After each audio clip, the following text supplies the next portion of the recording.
دوستو پٹھان کو افغان کہتے ہیں۔ افغان اس لیے کہتے ہیں کہ افغان حضرت سلیمان علیہ السلام کے ایک بیٹے کا نام تھا اور ان کو جنات کی زبان سے پیار ہو گیا تھا، تو انہوں نے اپنے والد حضرت سلیمان علیہ السلام سے کہا کہ آپ جنات کو کہیے کہ مجھے اپنی زبان سکھائیں۔ سلیمان علیہ السلام نے اپنے بیٹے کی درخواست قبول کی اور جنات کو حکم دیا کہ افغان کو جنات کی زبان سکھائی جائے۔ وہ زبان بعد میں پختون کے نام سے پہچانی گئی۔ پٹھان کی اصلیت اور قومیت کے بارے میں جو دلائل ہیں وہ یہ کہ پٹھان حضرت ابراہیم علیہ السلام کی اولاد میں سے ہیں اور حضرت اسحاق علیہ السلام کی اولاد ہیں، اور قومیت سے بنی اسرائیل ہیں۔ انگریز مورخین لکھتے ہیں کہ پٹھان قوم ارجینیا کے ایک حصے میں رہتے تھے، اور ارجینیا کے لوگوں کا دعویٰ ہے کہ افغان قوم یا پٹھان ہم میں سے ہیں، کیونکہ البانیہ کے اوغان جو کہ بعد میں افغان بنے ارجینیا سے ہندوستان کی طرف چل پڑے۔ اور مورخین لکھتے ہیں کہ اسرائیل قبائل بہت تکالیف اور مصیبتوں کے بعد افغانستان میں آباد ہو گئے۔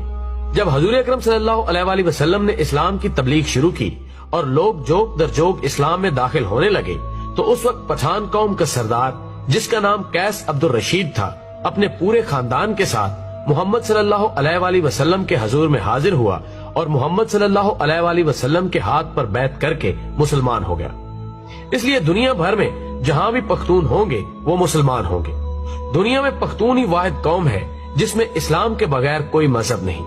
اگر پختون سے پوچھا جائے کہ آپ پہلے مسلمان ہیں یا پختون، تو جواب ہوگا کہ میں 5000 سال سے پختون ہوں اور 1400 سال پہلے مسلمان ہوں۔ دوستو اب سوال یہ ہے کہ افغان قوم کو پٹھان کیوں کہا جاتا ہے؟ تو جب کافروں نے مکہ پر قبضہ کر لیا تو حضرت محمد صلی اللہ علیہ وآلہ وسلم نے حضرت خالد بن ولید رضی اللہ تعالی عنہ کو حکم دیا کہ جاؤ اپنے افغانیوں کو جہاد کے لیے بلاؤ۔ خالد بن ولید رضی اللہ تعالی عنہ افغانستان چلے گئے اور افغان سردار قیس عبد الرشید کو حضور صلی اللہ علیہ وآلہ وسلم کا پیغام ارسال کیا۔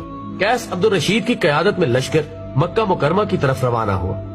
شام کو صحابہ کرام نے حضور اکرم صلی اللہ علیہ وآلہ وسلم کو خوشخبری سنائی کہ افغانی لشکر نے آتے ہی کافروں کا قتل عام شروع کر دیا اور تمام کافروں کا خاتمہ کر دیا، اور مکہ مکرمہ کو افغانیوں نے فتح کر لیا۔ تو اسی لمحے حضور اکرم صلی اللہ علیہ وآلہ وسلم کی زبان پر یہ الفاظ آئے، بتان۔